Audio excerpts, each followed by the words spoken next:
Ça y est, on y est, on l'a fait, le Bitcoin a dépassé les 100 000 $. Bon, ça fait déjà quelques jours, voire quelques semaines que ça a été le cas. On a même eu une petite correction et là on vient de repasser les 100 000 $. Mais à mon avis, ce n'est que le début et on va parler du Bitcoin dans cette vidéo.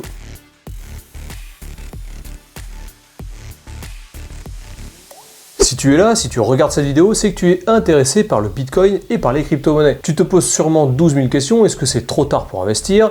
Quelle plateforme utiliser? Est-ce que le Bitcoin va encore monter?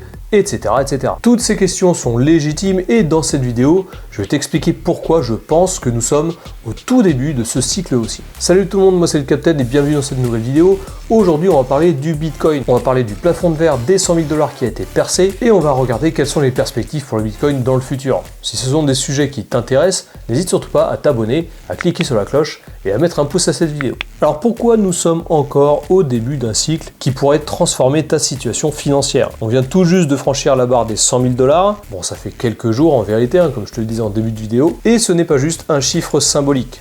Ça marque le début d'une nouvelle phase dans le marché des crypto-monnaies. Je vais t'expliquer pourquoi c'est encore tôt et pourquoi on vit un moment clé sur la vie du Bitcoin. Tout d'abord, tu dois comprendre que chaque cycle haussier dans le marché des crypto-monnaies suit une certaine dynamique. En général, les plus grands afflux d'investissement se produisent après un certain moment, lorsque la confiance dans l'actif a commencé à se renforcer et que les prix sont vus comme moins risqués. Alors là, c'est purement psychologique. Un Bitcoin à 10-15 000 $, alors qu'il a atteint des sommets à 70 000 $, ça fait peur aux investisseurs. Par contre, un Bitcoin qui atteint 100 000 $, là c'est un prix qui impose le respect. C'est complètement contradictoire avec la logique d'acheter bas et de revendre haut, mais c'est comme ça que ça fonctionne. En ce moment, on rentre dans une période où beaucoup d'investisseurs traditionnels ou même institutionnels commencent à s'intéresser au Bitcoin. Ils se réveillent puisque ce plafond de verre, ce fameux 100 000 $ a été dépassé. Du coup, ça a un effet d'entraînement. Les gens commencent à prêter attention aux performances du Bitcoin, ils voient toute la hausse que nous, on a vécue de l'intérieur, et c'est justement à ce moment-là que les investisseurs de tout horizon vont commencer à s'y intéresser. Alors certes, le marché des crypto-monnaies reste volatile et risqué, mais c'est précisément ce risque et ce potentiel qui attire tous les investisseurs. Parce qu'avec le Bitcoin ou les crypto-monnaies, on ne parle pas d'un rendement du type livret A. Non, on parle d'une opportunité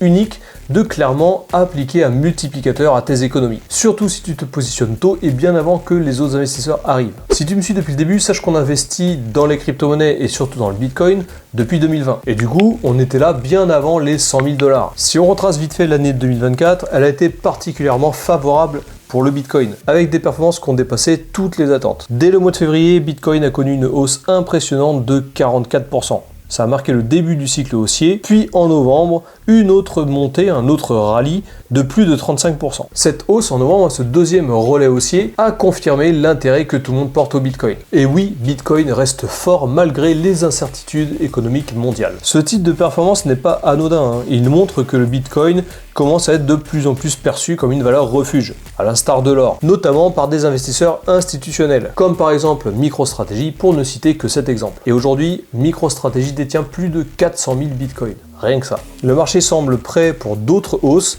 car les fondamentaux qui ont propulsé le Bitcoin sont toujours solides. Donc oui, il y a toujours des corrections ponctuelles, on appelle ça des corrections saines, mais c'est tout à fait normal dans un marché qui est aussi volatile. Ces corrections sont une opportunité en or pour les investisseurs qui ne sont pas encore sur le Bitcoin, d'y rentrer. Ça permet à ceux qui ont loupé le train de se positionner avant une nouvelle vague haussière. Et surtout, il est important de comprendre que ce genre de correction, ces fluctuations, elles font partie intégrante du marché. La stratégie principale reste de tenir bon. Si tu as traversé d'autres cycles haussiers sur le Bitcoin, tu sais qu'il est essentiel de ne pas succomber à la panique. Et le cycle actuel, il est encore loin d'être terminé. En effet, ce cycle pourrait bien se prolonger bien plus longtemps que certains ne l'imaginent. Les événements majeurs comme l'adoption croissante du Bitcoin ou encore l'impact des ETF vont changer la donne sur ce cycle haussier. Bien entendu, sans parler de la réserve de Bitcoin que toutes les grosses entités sont en train de se fabriquer. En 2025, le Bitcoin et les crypto-monnaies pourraient vivre le plus gros marché haussier de son histoire,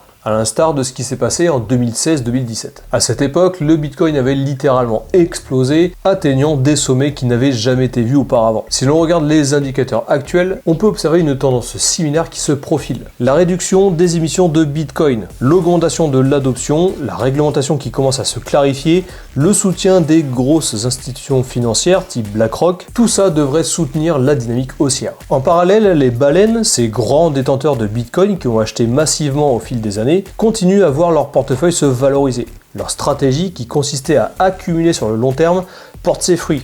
Et elle influence également le marché. Ces gros investisseurs, les baleines, ils sont pas pressés de vendre eux. Ils savent très bien que le potentiel du Bitcoin va se révéler encore et encore au fil des années. Si tu regardes cette vidéo et que tu n'es pas encore investisseur Bitcoin, mais que tu as envie d'investir, sache qu'il n'est pas trop tard. Néanmoins, et j'en parle beaucoup sur cette chaîne, il est important de connaître le potentiel mais également les risques de ces actifs et ainsi de te former en conséquence. De plus, il ne faut pas rentrer avec toutes tes liquidités en une fois sur ce marché. Il faut que tu rentres par palier et de manière espacée dans le temps. Ça va te permettre de tester le marché, de diluer ton investissement de départ et au passage, tu commenceras à te former. L'important, c'est pas de tout mettre vite sur le Bitcoin, mais surtout de comprendre comment tout cet écosystème fonctionne. Y mettre un petit peu d'argent, ça va te forcer à t'y intéresser. Et du coup, en t'y intéressant, tu vas te former et comprendre de plus en plus. Sur ma chaîne, tu trouveras un peu partout des vidéos qui expliquent comment le Bitcoin fonctionne. Bien entendu, le Bitcoin, mais aussi d'autres crypto-monnaies. Quels sont les fondamentaux des crypto-actifs et quelles sont les stratégies simples à appliquer en tant qu'investisseur. On parle également beaucoup de stratégies d'investissement et du Bitcoin sur mon canal Telegram. Je te le mets dans la description de cette vidéo. Si jamais ça t'intéresse, tu peux installer Telegram sur ton téléphone, tu cliques sur le lien et tu rejoindras directement le canal. Voilà, cette vidéo est terminée, j'espère qu'elle t'a plu. Si jamais c'est le cas, n'hésite pas à mettre un petit pouce bleu, moi ça m'aide grandement à être mieux référencé sur YouTube. Il est encore très tôt dans ce cycle haussier, d'après plusieurs prédictions et indicateurs, et bien entendu tout ça n'est pas un conseil en investissement, le sommet du Bitcoin se trouverait aux alentours de 150-200 000 $. Mais bien sûr, il n'y a pas de limite. La seule limite, ce sera l'argent que les investisseurs pourront bien investir. Tout ce qui se passe en ce moment nous montre que nous sommes sur la bonne voie. Le marché crypto est en pleine effervescence et tout le monde y gagne pour le moment. Si tu tiens bon et que tu appliques une stratégie saine, le futur de ton futur sera extrêmement prometteur. C'était le Captain, on se retrouve bientôt dans une prochaine vidéo et sur ce je te dis à la prochaine.